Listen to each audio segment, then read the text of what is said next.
Ukraine ने रूस पर अब तक का सबसे बड़ा ड्रोन अटैक किया। रूस के 41 विमानों को तबाह करने का दावा। ऑपरेशन स्पाइडर वेब के जरिए यूक्रेन ने रूस के 5 एयरबेस को निशाना बनाया। रूस के मरमंस्क ने अलोनिया एयरबेस, इर्कुत्स्क में बेलाया एयरबेस पर हमला किया। यूक्रेन ने इवानोवो एयरबेस और डायलिगोवो एयरबेस को भी निशाना बनाया, जिसमें 295, 222 और A-50 जैसे विमानों को नुकसान पहुंचा।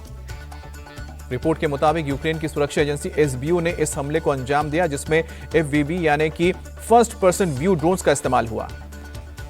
यूक्रेन की सुरक्षा एजेंसी का बयान, यह हमला खुद के बचाव में किया गया। कहा कि रूसी विमान यूक्रेनी शहर पर हमेशा गिराते हैं बम। रूस ने यूक्रेन के इस हमले की पुष्टि, शुरुआती अनुमानों के मुताबिक $2 बिलियन अमेरिकी डॉलर के करीब का नुकसान हो सकता है। यूक्रेन के राष्ट्रपति जेलेंस्की का संबोधन, कहा कि सिर्फ सैन्य ठिकानों को निशाना बनाया, खासकर हमला करने वाले इस्तेमाल करने किए गए उपकरणों को नुकसान पहुंचाया। आज इस्तांबुल में रूस और यूक्रेन के बीच दूसरी बार पीस टॉक होगी। यूक्रेन के रक्षा मंत्री बातचीत में शामिल नहीं। रूस के कुर्स्क और ब्रांस्क में ब्लास्ट, ब्रांस्क में पुल ढहकर गिरा, कई लोगों की मौत, कई लोग घायल। पीएम मोदी आज विश्व वायु परिवहन शिखर सम्मेलन के पूर्ण सत्र में हिस्सा लेंगे। शाम को 5 बजे भारत मंडपम में है सम्मेलन। अयोध्या में आज से दूसरी बार होगी प्राण प्रतिष्ठा कार्यक्रम। 8 प्रतिमाओं की प्राण प्रतिष्ठा, 5 जून तक चलेगा कार्यक्रम। बीजेपी अध्यक्ष जेपी नड्डा आज हिमाचल प्रदेश के सोलन जाएंगे, तिरंगा यात्रा में शामिल होंगे। बंगाल चुनाव की तैयारी में जुटे गृह मंत्री अमित शाह कोलकाता में विजय संकल्प कार्यकर्ता सम्मेलन को संबोधित किया। बीजेपी के कार्यकर्ताओं से शाह की अपील, हमें बंगाल में बीजेपी सरकार बनानी है, घुसपैठ, भ्रष्टाचार और हिंदुओं का पलायन रोकना है। अमित शाह ने सीएम ममता बनर्जी को निशाना साधा। कहा कि मां माटी और मानुष की बात की, लेकिन बंगाल को अपराध में धकेल दिया, घुसपैठ और बम विस्फोट की धरती बनी। ऑपरेशन सिंदूर को लेकर रक्षा मंत्रालय का ऐलान, 1 जून से 30 जून तक निबंध प्रतियोगिता का आयोजन होगा। टॉप 3 विनर्स को 10-10 हजार रुपए का इनाम और स्वतंत्रता दिवस समारोह में शामिल होने का मौका मिलेगा। कांग्रेस के चीफ खड़गे बोले, देश की सुरक्षा के मसले पर किसी भी पार्टी के नेता को नहीं बोलना चाहिए। पीएम मोदी को भी ऑपरेशन सिंदूर पर इलेक्शन स्पीच देने से बचना चाहिए। खड़गे ने पीएम पर साधा निशाना, कहा कि पहले तो उन्होंने कहा कि वो सेना को फ्री हैंड दे रहे हैं, अब ऑपरेशन का सारा क्रेडिट खुद ले रहे हैं। लंदन दौरे पर रविशंकर प्रसाद के नेतृत्व में सर्वदलीय प्रतिनिधिमंडल ने महात्मा गांधी को श्रद्धांजलि दी।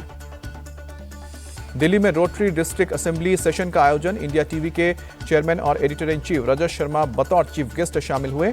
कार्यक्रम में पहुंचने पर भव्य स्वागत किया गया।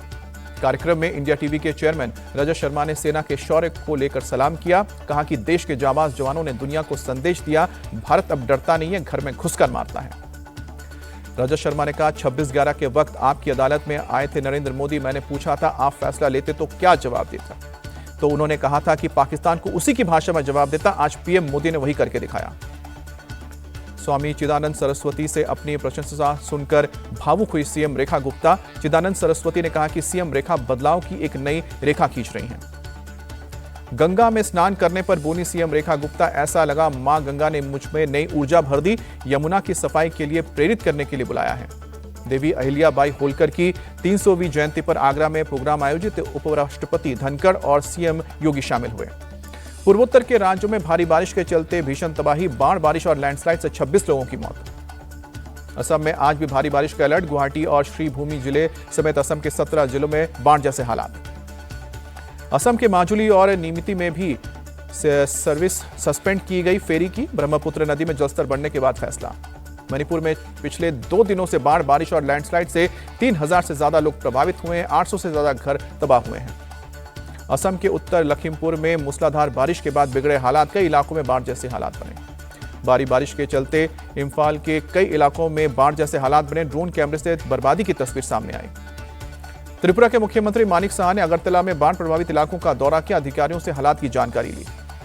गृह मंत्री अमित शाह ने असम, मणिपुर, सिक्किम और अरुणाचल के सीएम से बात की, कुदरती आपदा में हर संभव मदद का भरोसा दिया।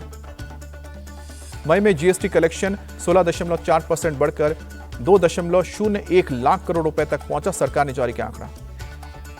आईपीएल सीजन 18 का दूसरा फाइनलिस्ट बना पंजाब किंग्स, 3 जून को आरसीबी के साथ फाइनल मुकाबला। आईपीएल के फाइनल में दूसरी बार पहुंचा है पंजाब, दूसरे क्वालीफायर में मुंबई को 5 विकेट से हराया।